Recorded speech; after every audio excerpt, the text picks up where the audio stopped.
from the Post-Millennial. Tim Walz begs for donations to his legal defense fund after DOJ subpoena over obstructing ICE.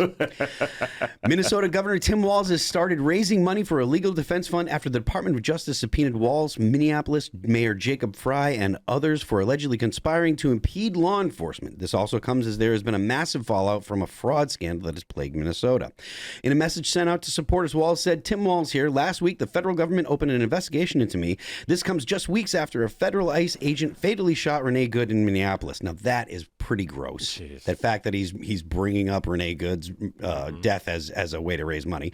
Unleashing chaos across our city.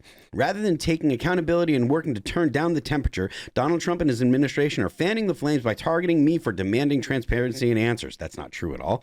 Let me be clear. Weaponizing the justice system and threatening political opponents is a dangerous authoritarian tactic, and I won't let it slide. This whole thing is BS. This whole thing is intended to inflame. If Tim Walz and Jacob Fry really wanted to turn the temperature down, they would have the Minneapolis Police Department actually arrest or turn over illegal aliens when they're arrested and turn them over to ICE. But they don't, because they're a sanctuary city. They want to have those people there, and they want to use this as a means to essentially blame Donald Trump and the administration for being the Gestapo. And now he's trying to raise money off the death of Renee Good, which wouldn't have happened if they were turning the illegals over to ICE. Mm-hmm. None of this would happen if it wasn't for the fact that Minneapolis is a sanctuary state, a sanctuary city, and Tim Walz was not. I mean, I don't know that he's benefiting from the Somali daycare schemes, but he's definitely running interference for it. Yeah, it's kind of ironic too, because all he has to do is go on Kalshi and put a ton of money on when he's going to resign and just resign, and then he'd have millions of dollars. Yeah, right. Was that a brand integration? That was smooth. Yeah, they support us. We love Kalshi, but no, there is that. Smooth. I don't know if you can bring that up, Serge, but yeah, there's this whole Kalshi market. It's up to like $2.5 million or whatever, and when he's going to resign. Yeah. If he would just put money down and resign, he could just doesn't have to beg for money. He knows better than anyone else when he's going to resign. It's an interesting philosophy, Phil, that Tim Walz is involved in inflaming the situation than in complaining that the inflammation is the problem. Yeah. I mean, look, he's as the governor, and he's made it clear that Minnesota is a sanctuary state.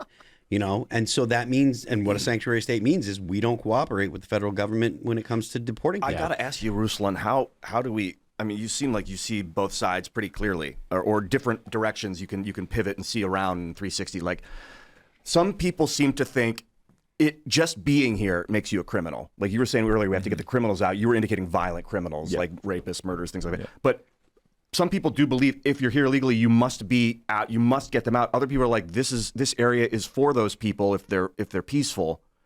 Like, where's the middle ground? Mm-hmm. Yeah, I think every person who comes over illegally takes a risk, and they know they take a risk, and that's not just folks from South America. I've gotten rides from folks that are here illegally that are here fleeing the war in Russia, that are like Russians, and that I connect with them. I've all kinds of encounters. Every single person understands that there is a risk that you're taking here. Mm-hmm. Who should we deport? How should we deport them? Doing it in an orderly way that doesn't cause more chaos. I think that is the deeper conversation that you're pointing to. And I think when you're impeding federal investigations, especially when there are criminals, when you do have criminals in custody, so these guys that get picked up by the Minneapolis PD, I'm assuming they didn't just get picked up they did something to get arrested, and then to not hand them over to ICE seems like, again, another game of chicken. Now we're just going to make this thing worse and throw more fire, more gasoline on the fire. So yes, it's a tricky middle ground. So this is the tension I deal with, is like,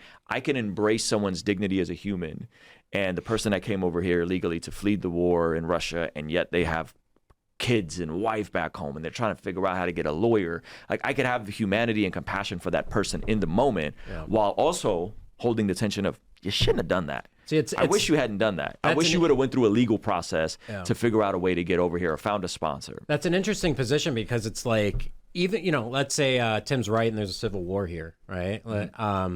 I'm not going to go to Canada. I'm not going to go to, another country illegally, knowing that I'm there illegal, lie to the authorities, take advantage of their citizens, take an opportunity from someone else. Like, unfortunately you have to take care of your own. And when you're looking at Minnesota, it's funny, the Somali fraud that's going on there is indicative of these people that are coming over here and they're just treating it like their country and they're defrauding us. I mean, it's insane. So it's like, I understand, and it's really nice. You're a Christian, you want to like see the good in these people and stuff, but they know what they're doing. They've come here illegally, and they shouldn't have. So, at the end of the day, they should not be here. I agree with you that they shouldn't have. No pushback. If you found out tonight you were getting drafted to go sent to the front line tomorrow, would you flee the country?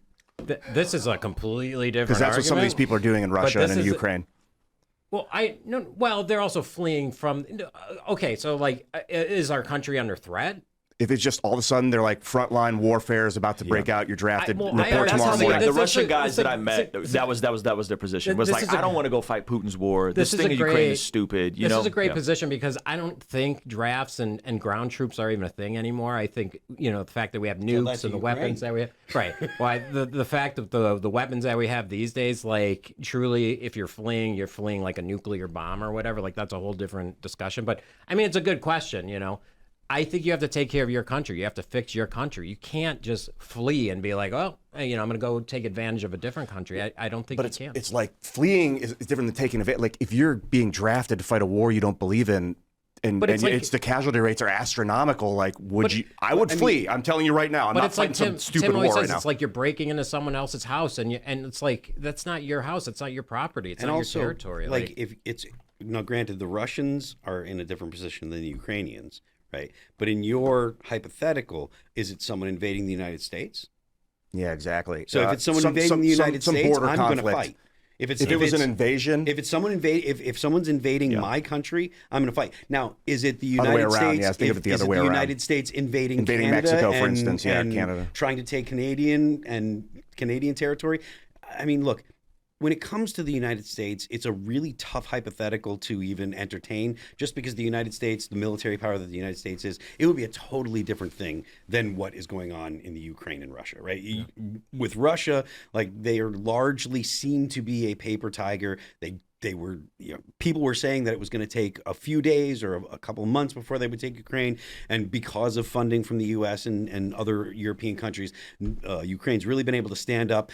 And it's turned into, disgustingly hard trench warfare. And it's awful, right? And I understand why a Russian would be like, I'm getting the hell out of here. It makes sense to me. I understand why Ukrainians are like, no, I'm going to go fight because it's their country. To make that same allegory to the United States is really, really tough. I'll make it this.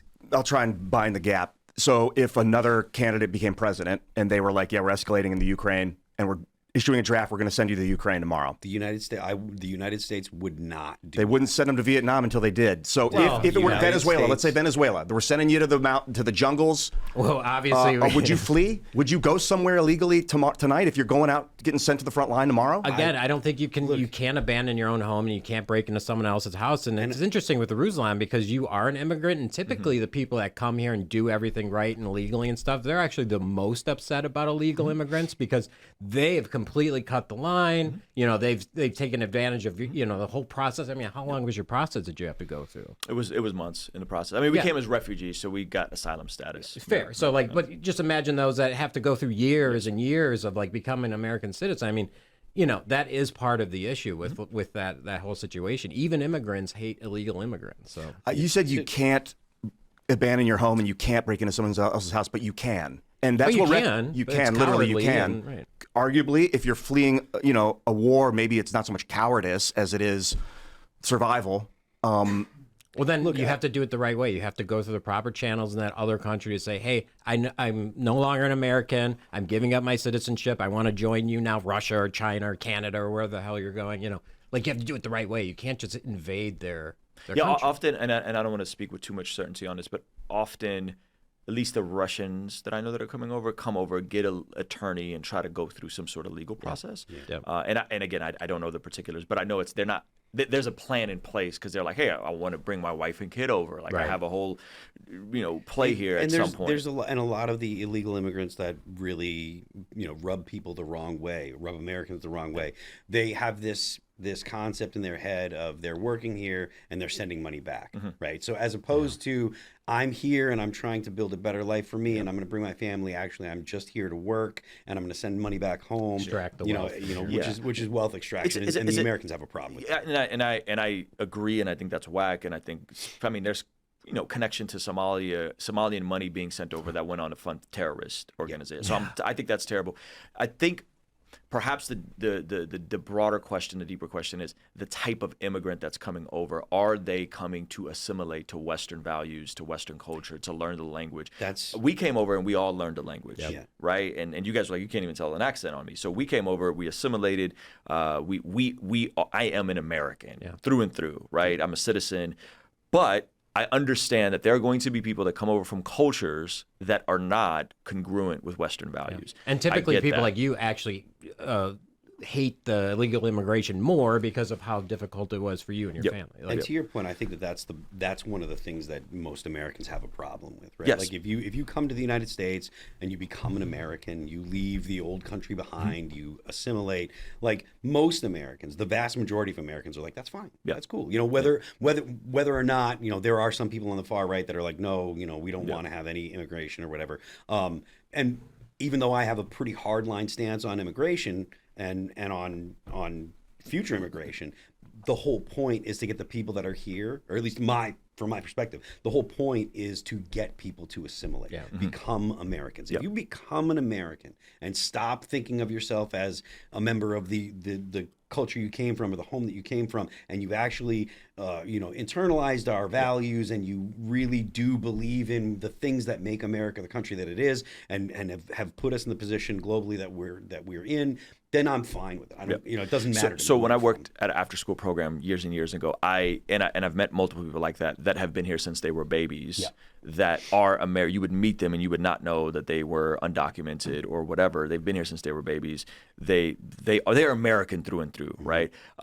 Some of those people, when the DACA thing was trying to get overturned, were getting swept up in this. So when I'm talking about folks that have been here 20, 30 years, again, I am not talking about the 12 to 20 million that came over here illegally from who knows where with who knows what agenda. I'm specifically talking about folks that have been here for a while. So when I'm saying abuelas, I'm saying she's been here 20, 30, 40 years. That's what I'm talking about. Just because you killed somebody 20 years ago doesn't mean that you shouldn't go to jail. And also, to your point, I think the fact that you are calling them abuelas as opposed to grandmas, that colors the imagination of people, right? If you're saying if they're here and they've been here a long time, and they're still speaking Spanish, there are Americans that are like, well, have they really left the old country behind? So, no, these folks speak English, for the record. You said if you killed somebody 20 years ago, obviously it's murder. But if you robbed the liquor store 40 years ago, I think there's probably a statute of limitations. Maybe not. It depends. Well, armed robbery, maybe not. But then that becomes a philosophical If you thing, assaulted someone 30 years ago, it's probably no longer going to be on your record. Like No, but illegally entering the country is not murder. Right, but you never did any of the time for the crime is the point I'm making. It's like just because you did it 20 years ago doesn't mean you didn't break the law. You know what I mean? Right, yeah, but statute of limitations for certain crimes, they don't haunt you for the rest of your life. Yeah, invading another country is kind of a big Invasion crime. is a specific word. Well, when you're one person coming here unarmed is not an invasion. But it's not just one person. But we're talking about individuals. If they came with a group, that's another story. They always come with groups. You're not getting the coyotes that bring one person over. I mean, they're bringing in, a ton of people at the same time, and they're treating these people horribly when they do. That's the other thing that's wild, Like hearing the Democrats try and defend it just because they want their underclass and they want cheap labor, it's insane. They're literally defending the abuse of children. But I think they're also defending cultural adaptation, that it can happen over 20 years. Someone can become an American. Yeah.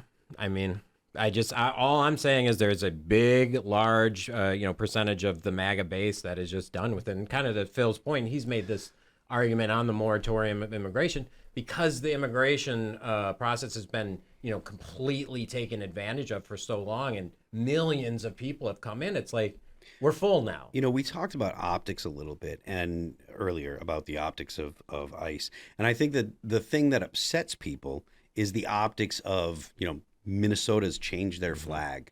The protests in Southern California recently where they were waving a Mexican flag. That kind of stuff doesn't endear you to the American people. And it's really, really bad. So when you see politicians that are siding with the people that are waving foreign flags, you see again, politicians that'll change the state flag to represent a community in there. That doesn't help any. Yeah. And so but you understand my position is more pragmatic, though. I'm talking about the folks that voted for Biden, that flipped and voted for Trump, those folks in the middle that you need to win an election, whether we want to acknowledge them or not, right? MAGA people are always going to be the MAGA people. I think the optics matter to those people. Yeah, and the point that I'm making is, Ian was alluding to this being an escalation, or you I would agree. And so it isn't just that one side is the bad guys in it. Yeah. Neither side wants to give up any ground. And if you've got people in the country that are waving foreign flags, you're never going to have even the people that are a little squishy on it, that are go back and forth. If they consider themselves Americans, they're not going to say, yeah, those people are the good Americans. Mm-hmm. And granted, the people that are DACA recipients, or people that have been here for 20, 30 years, they're not the ones out there protesting, waving foreign flags, but that they're representing the people that, whether they like it or not, they're representing the people that are here illegally, that are just trying to keep their head down and go to work or what have you.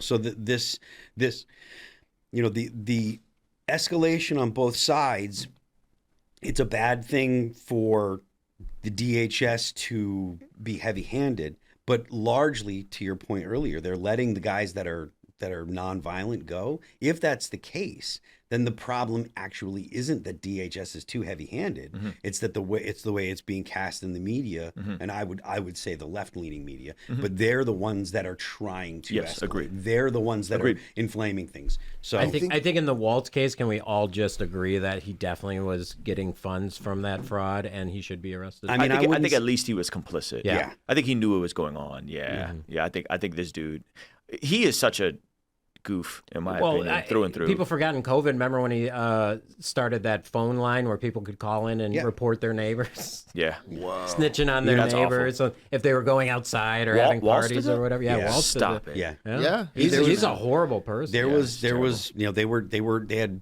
the National Guard rolling down the street with Humvees, shooting pepper balls at Americans that are just out on their front porches. They were saying, you have to get back in. They would the same tactics that the federal government. They all went and protested George Floyd. Yeah, I know. Well, Trump is right. He's retarded. Yeah, 100% is retarded. Like, listen to the guy talk. So back, seeing as we're talking about Walz went on in his statement. He said, "My job is to defend Minnesotans and the rule of law, and I'm sure as hell not backing down. But the road ahead is long, difficult, and expensive. If you're with me, please rush a donation to our legal defense fund and help ensure we can keep fighting for accountability, transparency, and justice," he added, then offering a donation link. So, I mean, look, this whole thing, He's cooked. right? This is all about Walz trying to raise money to defend himself against legitimate charges, which they haven't come yet, but I think Walz and Jacob Frey are going to face charges. I think just the fact that that Minnesota is a sanctuary state is enough, in my opinion. I think that personally, I'm a little hardline on this as well.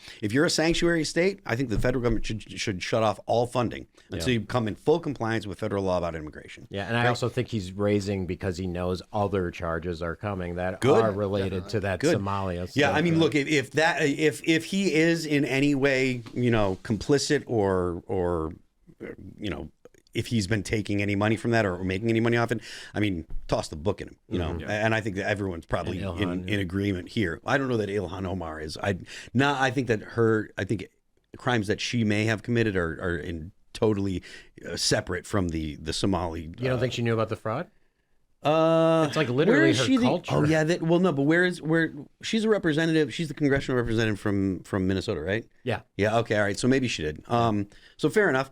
I mean, look, if she's been involved in it, then I'm completely fine with throwing the book at all of them. And to be honest with you, any American that hears this, that if they're found to have been fraudulent and taking money, especially in the quantities that you're talking about, I can't imagine how any American could actually say, they shouldn't be put in jail. I know. Like, that's the most ridiculous position to take. These people are defrauding the taxpayer. They're inhibiting the federal government from executing laws that were voted on in a bipartisan fashion. There are no new immigration laws Like nothing's been passed through Congress, and I mean at all regarding immigration. And so these laws are the same laws that were in place during Barack Obama's term. The same laws that Hillary Clinton swore up and down that she believed in. I mean, you can go and Google up videos of Barack Obama talking about illegal immigrants, and if you came here illegally, you have to go. And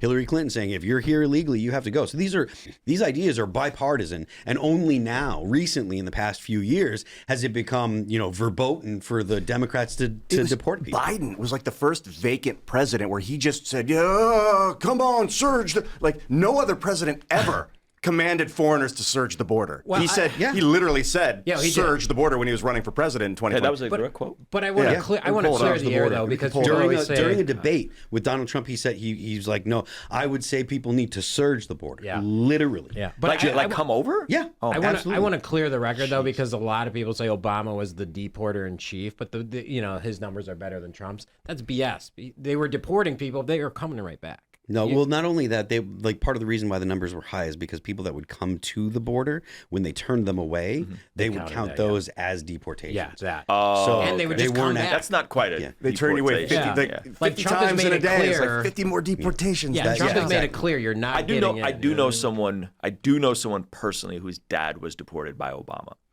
Yep. And then Did he come back? No. Oh, okay. No. He got deported once and then came back, lived, and got deported a second time. So he did under come back. Obama. Yeah. So Yeah, I'm sorry. that's- He yeah.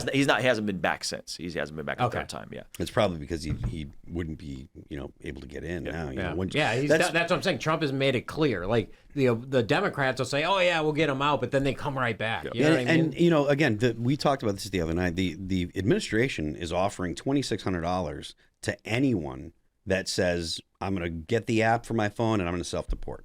Give them $2,600, and that's because that's less money than it takes for ICE to go and round them up. Yeah. So like, not only are they, is the government deporting people and trying to get people to the people that are criminals, that are illegals, they're also trying to incentivize people that are here illegally to leave. And they say, look, just leave, and then you can file the paperwork and you can come back. If you get picked up and found to be here illegally, then you can never come back. Right. It is to be completely honest, the effort that the federal government is putting in to deporting people and doing it in a humane way really is above and beyond any other country on earth. Yeah, it is the federal government is trying so hard to be gentle with the average, to your point, the people that are here illegally but that are not criminals. They're really putting a lot of effort in. And again, I point to the fact that the left is doing everything they can to demonize the administration, demonize the rule of law, and say, look, they're trying to hurt people. They're the Gestapo. You hear this all the time. Yeah. Trump's a Nazi. The ICE agents are Nazis. They're the Gestapo, blah, blah, blah, blah, blah. And it's like, look, man, they're literally offering people $2,600 to leave and the opportunity to come back. Like, you're here illegally, we'll give you money to leave so that way you can buy a flight. I think they might even pay for the flight too in addition I think they do, yeah. In addition to the $2,600. Give you some money so you can hire a lawyer or start the paperwork, or at least get yourself set up when you're back in the old country, and then you can file the paperwork and still come back. Like, there is no more altruistic country on earth than the United States. At all. It's just not. There's just not at all. The government is being incredibly generous, and it's still being treated as if they're this monstrous, horrible thing. Yeah, and it's all because the left wants this discord, because it's literally an attack on the United States. I go to foreign. That's when I think about foreign, because no president ever was okay with illegal immigration until Biden, because he wasn't really I mean, technically on paper he was, but he was just signing stuff that they were telling him to say. He was saying stuff they were telling him to say. I mean, the guy was like barely able to walk by the end of his term. And they used, like, Trump was like, let's build a wall, which was actually, in retrospect, a pretty cool idea if you're trying to, but then some external force seems to have been like, we need to make it seem okay. Because it's their base. They want the underclass. They want the cheap labor. They want, they want their houses cleaned for less money. You know what I mean? Like, it is the base. Like the BlackRock International Bank that wants to set up a corporation in the United States. No, they want have the slave workers. They well, those are the workers that yeah, they that's would what use. they want. They want to replace the American working community with slave workers. They probably want America to be a global No, state. they literally come out and tell you they want a slave class. They tell you this. Thanks for checking out this clip from Timcast IRL. Make sure to watch the show live Monday through Friday at 8 p.m. Subscribe to this channel, and we will see you all there.